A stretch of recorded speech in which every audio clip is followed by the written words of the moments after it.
शराबबंदी को लेकर सीएम बघेल ने दिया बयान, पूरे देश में शराब बंद करने की बात कही। देवजी भाई पटेल को नहीं मिला टिकट, भाजपा से बेहद नाराज दिखे देवजी भाई पटेल।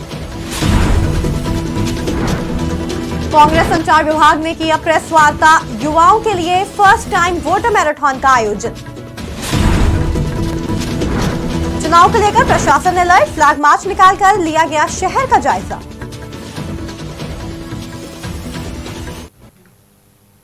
नमस्कार, आप देख रहे हैं आज की खबर। आपके साथ मैं हूं अफीफा मलिक। शुरुआत करते हैं इस वक्त की बड़ी खबरों के साथ। गौरेला पेंड्रा मरवाही जिले से बड़ी खबर, तेज रफ्तार का दिखा कहर। पिछले 3 दिनों में हुए 35 अलग अलग सड़क हादसों में 30 से ज्यादा लोग घायल। घायलों के इलाज के लिए भेजा गया अस्पताल। गौरेला पेंड्रा मरवाही जिले में तेज रफ्तार का दिखा कहर। पिछले 3 दिनों में हुए कई हादसे, 35 अलग अलग सड़क हादसों में 30 से ज्यादा लोग घायल। घायलों के इलाज के लिए भेजा गया अस्पताल। हमारी अभी चुनाव के दौरान लगातार एमसीपी की कार्रवाई चल रही है, जिसमें भी अधिकारी कर्मचारियों को निर्देश दिया गया है कि नाबालिगों के ऊपर, वाहन चलाने वाले नाबालिग बच्चों के ऊपर भी कार्रवाई करें, उनके परिजनों को बुलाकर समझाइश दें और उन्हें, बच्चों को भी इस चीज़ों से अवगत कराएं कि उन्हें वाहन चलाने से मना क्यों किया जा रहा है। कार्रवाई लगातार चालू है और आज से ही हम ये सब कार्रवाइयों को उसमें संयुक्त कर देंगे। ये कार्रवाइयाँ लगातार चलती रहती है, बट किसी त्योहार के सीजन में इस पर ज़्यादा पिछले 3 दिनों में हुए 35 अलग अलग सड़क हादसों में 30 से ज्यादा लोग घायल। घायलों को इलाज के लिए भेजा गया अस्पताल। अब खबरें विस्तार से। रायपुर में शराबबंदी को लेकर सीएम भूपेश बघेल ने बयान देते हुए कहा कि मैं मोदी जी से मांग करता हूं कि पूरे देश में शराबबंदी करें, तो छत्तीसगढ़ में अपने आप ही शराबबंदी हो जाएगी। सीएम भूपेश ने आगे क्या कुछ कहा, आप भी सुनिए। तो बात मैं बता देता हूं। एक हमारे विश्व गुरु हैं, वो कहते हैं कि हमारे भारत की सीमाएं सुरक्षित। दूसरी तरफ मोहन भागवत जी हैं, जो संघ प्रमुख हैं, वो कहते हैं कि बाहरी ताकत उसमें लगी हुई है। तो दोनों अब तय कर ले कि कौन सच बोल रहा है। दोनों बात में दो बिल्कुल विरोधाभास है। भागवत जी कह रहे हैं और मोदी जी कह रहे हैं, दोनों अंतर विरोध है। अब कौन सही बोल रहे हैं, ये दोनों मिलकर तय कर लें और देश को बताएं कि देश सीमाएं सुरक्षित है, तो फिर बाहरी ताकत आ कैसे गया। और मोहन भागवत जी कह रहे हैं तो गलत नहीं बोल रहे हैं, बाहरी ताकत आई है, तो फिर विश्व गुरु जो कह रहे हैं वो गलत है। दोनों विरोधाभास है, तो ये दोनों मिलकर गुमराह मत करे देश को। वो तो बोले थे, उन्होंने क्या कर लिया। मैं तो कहता हूँ मोदी जी से मांग कर रहा हूँ पूरे देश में शराबबंदी करें। हमारा तो लैंड स्टेट है, गुजरात से आते हैं वहाँ बंद है, पूरे देश में बंद करे। वो प्रधानमंत्री हैं हमारे। रायपुर में कांग्रेस संचार विभाग ने प्रेस वार्ता का आयोजन किया और इस दौरान कहा गया कि कांग्रेस की प्राथमिकता में युवा वर्ग रहा है। बेरोजगारी दर हो, शिक्षा देना हो या अंग्रेजी माध्यम के महाविद्यालय, प्रतियोगी परीक्षाओं में शुल्क माफी हो, साथ ही युवाओं को स्वावलंबी बनाने में कांग्रेस ने बेहतर कदम उठाए हैं। पहली बार वोट करने वाले मतदाताओं को जागरूक भी किया गया। इस दौरान जो प्रथम 100 प्रतिभागी होंगे उनको माननीय मुख्यमंत्री श्री भूपेश बघेल जी भी मिलने का अवसर मिलेगा। साथियों, युवाओं को मतदान का अधिकार देने का काम सबसे पहले कांग्रेस पार्टी ने किया था। 21 वर्ष की आयु को घटा के 18 वर्ष की आयु को के युवाओं को मतदान देने का अधिकार पूर्व प्रधानमंत्री भारत रत्न श्री राजीव गांधी ने भी किया था।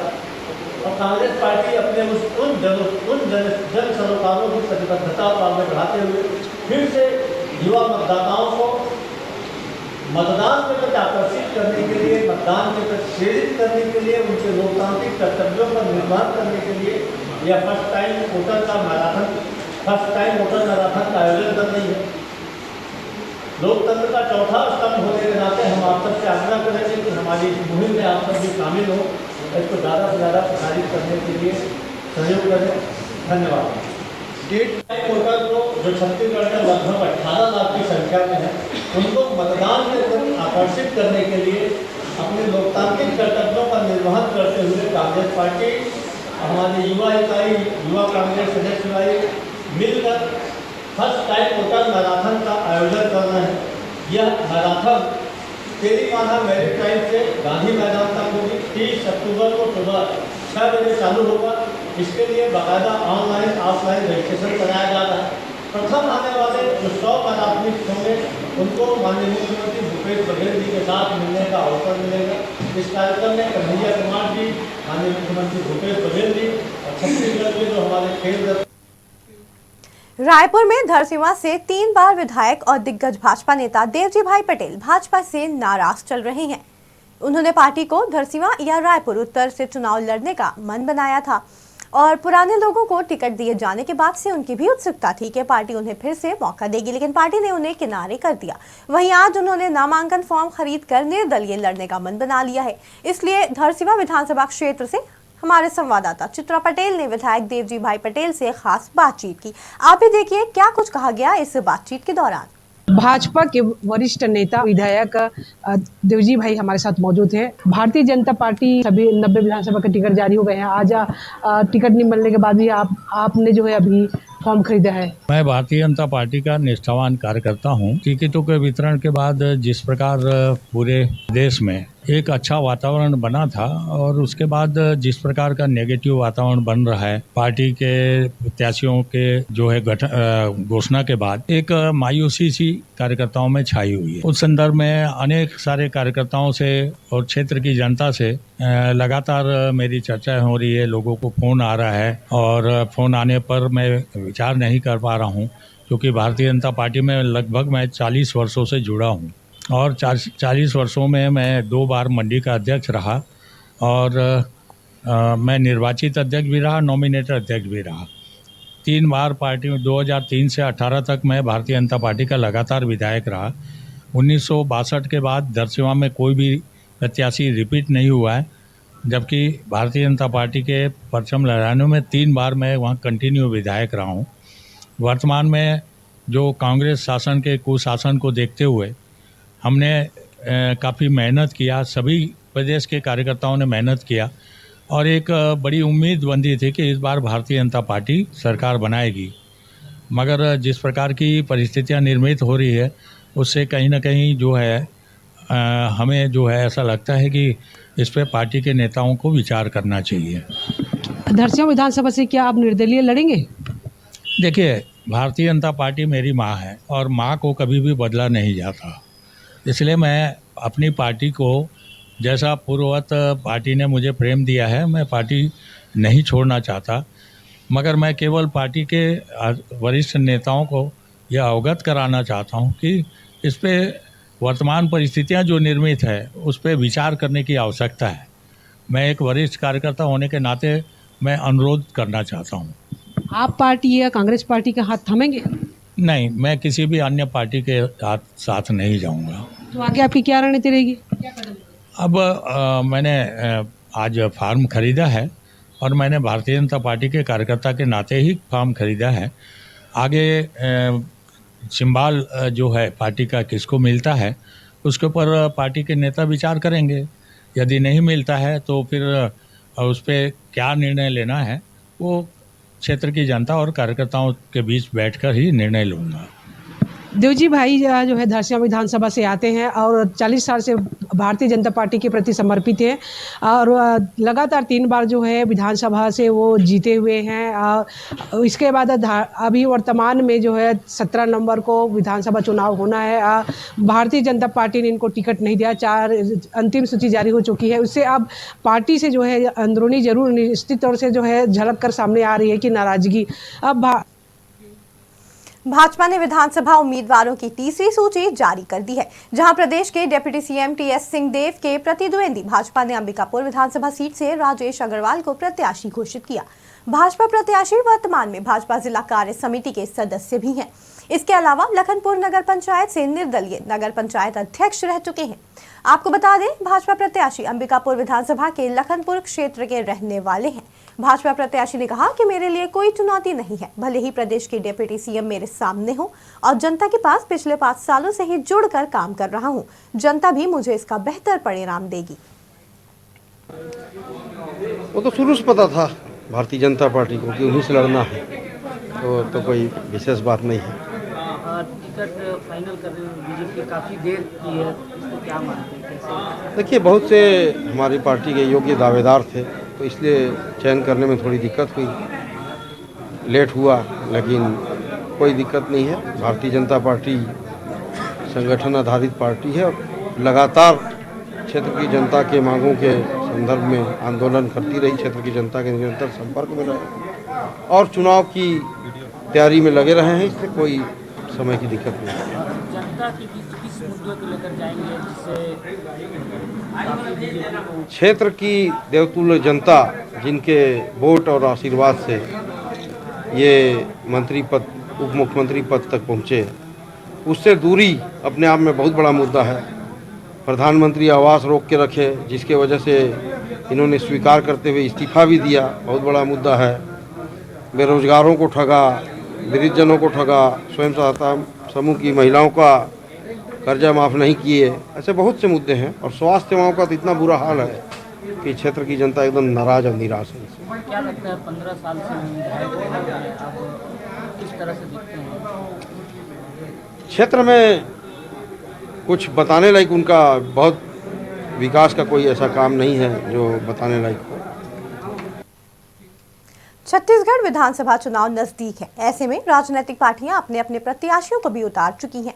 वहीं नामांकन फॉर्म दाखिल करने से लेकर जमा करने तक की तारीखों का ऐलान कर दिया गया है। इसी कड़ी में लुंड्रा से भाजपा प्रत्याशी प्रबोध मिंज ने पहला नामांकन फॉर्म लेकर अंबिकापुर के कलेक्ट्रेट पहुंचे। इधर भाजपा प्रत्याशी प्रबोध मिंज ने कहा कि शुभ मुहूर्त के हिसाब से नामांकन फॉर्म जमा करने आया हूँ। मौजूदा सरकार पर निशाना साधते हुए कहा कि जिस तरह से सरकार ने कुछ शासन चलाया है और लुंड्रा विधानसभा क्षेत्र में जो विकास होने थे वो आज तक पूरे नहीं हुए हैं। ऐसे में इस क्षेत्र की जनता काफी नाराज है। वो लुंड्रा विधानसभा का आज भारतीय जनता पार्टी की ओर से एक सामान्य रूप से नामांकन का विषय था। आज हमारा जो मुहूर्त के हिसाब से हम लोगों ने आज फॉर्म जमा किया है और आने वाले समय पे जो पार्टी के हिसाब से तीनों विधानसभाओं का वो पूरे समय नामांकन होगा, तो उसमें हमारे बड़े नेता और लोग भी सब साथ में रहेंगे और पूरे क्षेत्र के लोग रहेंगे। सबकी इच्छा है कि नामांकन पे जाएं, लेकिन उसके लिए समय है, अभी 30 तारीख तक है। संभवतः 28, 29, 30 कभी भी एक बड़ी नामांकन की रैली के रूप में नामांकन होगा। कबीरधाम में पुलिस ने विधानसभा चुनाव में शांति व्यवस्था बनाए रखने के लिए गुंडा बदमाशों को जिले से दूर रहने के लिए हिदायत दी है और साथ ही शक्ति प्रदर्शन करते हुए फ्लैग मार्च निकाला और कहा कि अगर कोई असामाजिक तत्व किसी आपराधिक गतिविधियों को अंजाम दे रहा है तो उनके खिलाफ सख्त कार्रवाई करते हुए असहाय आमजनों की हर संभव मदद की जाएगी। कबीरधाम जिले के न्यू पुलिस लाइन रक्षित केंद्र में विजयदशमी पर्व के शुभ अवसर पर पुलिस अधीक्षक ने द्वार पर विधि विधान से अस्त्र शस्त्रों की पूजा अर्चना की गई। इस शस्त्र पूजा में पुलिस अनुविभागीय अधिकारी, रक्षित निरीक्षक और रक्षित केंद्र के समस्त अधिकारी और कर्मचारियों ने शस्त्र पूजा में सम्मिलित होकर किसी भी निर्दोष पर शस्त्र का कभी भी उपयोग न करने की अपील की, जिसके बाद मौके पर मौजूद सभी लोगों को विजयदशमी की शुभकामनाएं दी गई। चिरमिरी में मुस्लिम युवाओं के पेश की गंगा जमुना तहजीब की अनोखी मिसाल, जहां मुस्लिम युवाओं ने दुर्गा विसर्जन कार्यक्रम में उपस्थित लोगों को जलपान कराया। चिरमिरी शहर के NCPH क्लब में संपन्न हुआ दशहरा कार्यक्रम, जिसमें बड़ी तादाद में महिला, बच्चे, बुजुर्ग शामिल हुए थे, जिनकी चाय और बिस्किट का निःशुल्क वितरण कर मुस्लिम युवाओं ने मिसाल पेश की। रायपुर में धान खरीदी और कस्टम मिलिंग पर भाजपा लगातार अफवाह फैला रही है।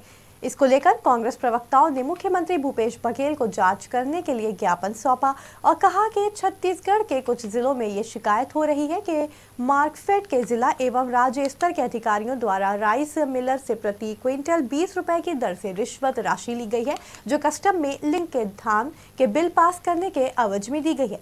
साथ ही कहा गया कि ऐसा लगता है कि राज्य की उपलब्धियों से विचलित होकर भाजपा नेताओं ने झूठी शिकायतें की हैं। फिर भी ये बेहतर होगा कि प्रकरण की गंभीरता पूर्वक जांच कराई जाए। निश्चित तौर पर भारतीय जनता पार्टी जिस प्रकार से स्तरहीन राजनीति कर रही है, जिस प्रकार से छत्तीसगढ़ सरकार को बदनाम करने के लिए बार बार ईडी के माध्यम से पटकथा लिखी जा रही है, उस पर हमने जांच करने की मांग की है। 15 साल रमन राज में किसान के उपजाए धान को बचाने के लिए कोई प्रयास नहीं हुए। भूपेश सरकार ने न केवल चबूतरा बनाया बल्कि मिलिंग की प्रक्रिया में तेजी लाने के लिए जो कस्टम मिलिंग की दर थी उसको भी बढ़ाया। भारतीय जनता पार्टी के नेता तथ्यहीन आरोप लगाते हैं ईडी के माध्यम से जो है यहाँ पर चुनी हुई सरकार को, किसान हितैषी सरकार को बदनाम करने का प्रयास कर रही है। तो उस पूरे मामले की जांच कराने के लिए हमने माननीय मुख्यमंत्री जी से निवेदन किया है कि पूरे मिलिंग की प्रक्रिया का भाजपा सरकार के दौरान और वर्तमान सरकार में भी जो मिलिंग की प्रक्रिया अपनाई गई है उस पर विस्तृत जांच कराएं। निश्चित तौर पर भारतीय जनता पार्टी जिस प्रकार से स्तरहीन राजनीति कर रही है, जिस प्रकार से रायपुर में धान खरीदी और कस्टम मिलिंग पर लेकर अफवाहें फैलाई जा रही हैं। इसको लेकर कांग्रेस प्रवक्ताओं ने मुख्यमंत्री भूपेश बघेल को जांच करने के लिए ज्ञापन भी सौंपा और कहा कि छत्तीसगढ़ में कुछ जिलों में ये शिकायत हो रही है कि मार्कफेड के जिला और राज्य स्तर के अधिकारियों द्वारा राइस मिलर से प्रति क्विंटल 20 रुपए की दर से रिश्वत राशि ली गई है। इसी को लेकर उचित जाँच की भी मांग की गई है।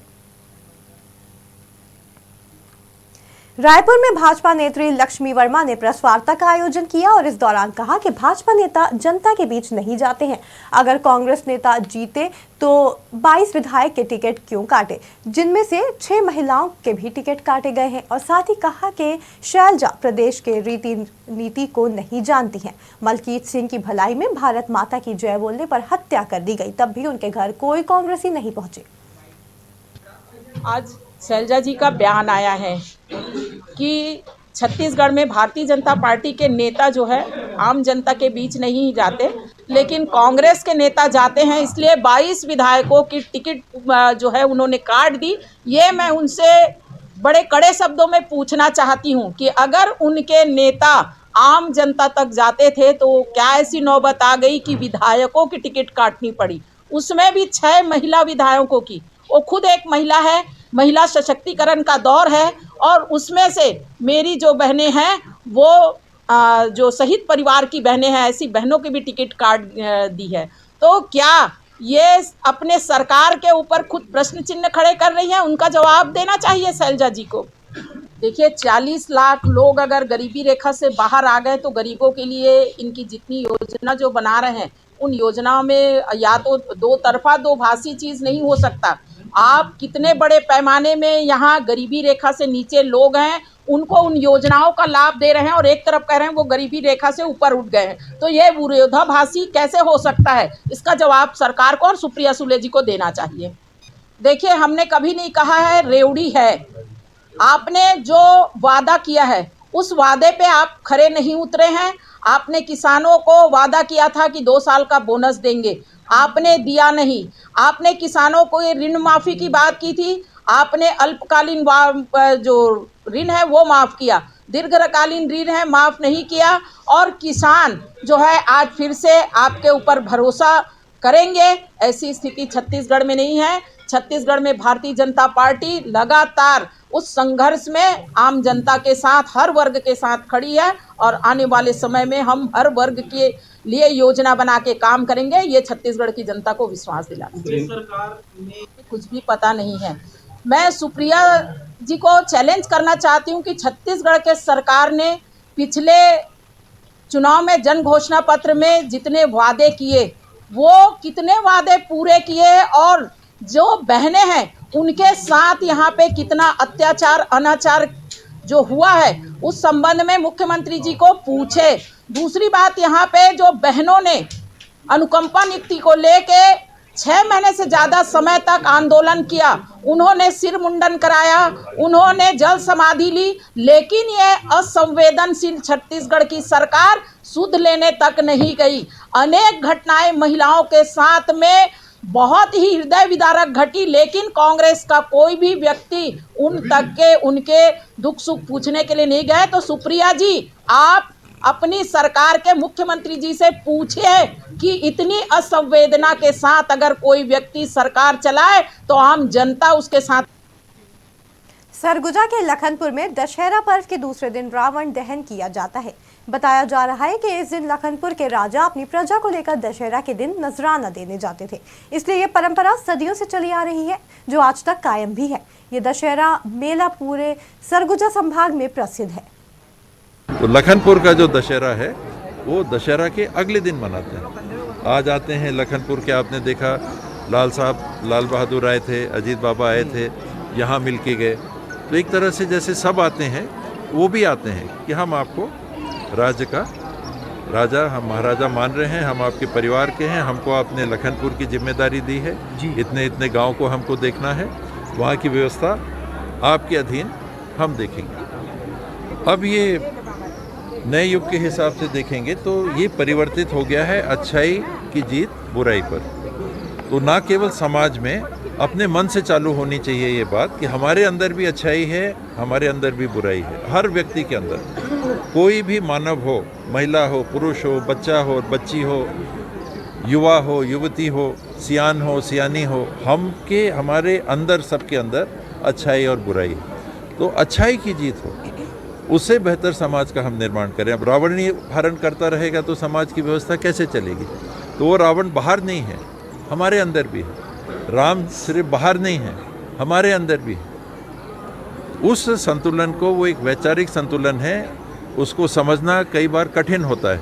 आसान है राम और रावण, हमारे बाहर, वो बाहर का जो चित्रण है, बाहर की जो गाथाएं हैं, बाहर का अगर इतिहास है तो हमारे लिए सीख है कि वो बाहर की चीज़ है, लेकिन हमारे अंदर भी राम और रावण का युद्ध होता रहता है, अच्छाई और बुराई का युद्ध होता रहता है, रोज होता रहता है, और हमको उस पर भी विजय पानी है। उस पर्व को मनाने के लिए हमारी सनातन व्यवस्था में एक। तो ये थी इस वक्त की बड़ी खबरें। जुड़े रहें आज की खबर के साथ ताज़ा तरीन खबरों के लिए।